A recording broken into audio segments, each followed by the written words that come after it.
السلام علیکم ورحمۃ اللہ وبرکاتہ۔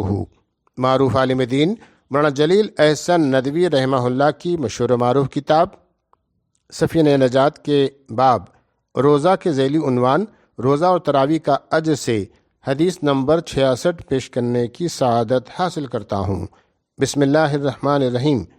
رسول اللہ صلی اللہ علیہ وسلم نے ارشاد فرمایا، جس شخص نے ایمان کے ساتھ اجر آخرت کی نیت سے رمضان کے روزے رکھے تو اللہ اس کے گناہوں کو معاف کر دے گا جو پہلے ہو چکے ہیں، اور جس شخص نے ایمان کے ساتھ اجر آخرت کی نیت سے رمضان میں تراویح پڑھی تو اللہ اس کے پہلے کے گناہوں کو معاف کر دے گا۔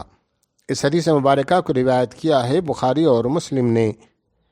مولانا جلیل احسن ندوی رحمہ اللہ اس حدیث مبارکہ کی تشریح کرتے ہوئے لکھتے ہیں، یہ حدیث بتاتی ہے کہ مغفرت دو شرطوں کے ساتھ مشروط ہے۔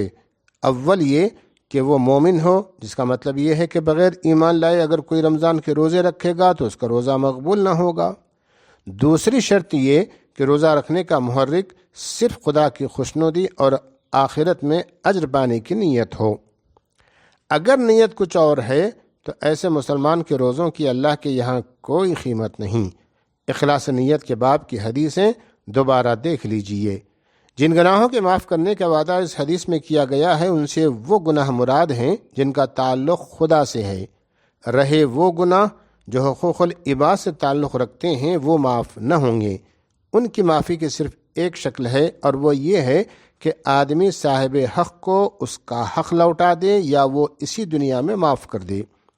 مزید تفصیل اگلے ابواب کی بعض حدیثوں کے ذیل میں آئے گی۔ وآخر دعوانا الحمد للہ رب العالمین۔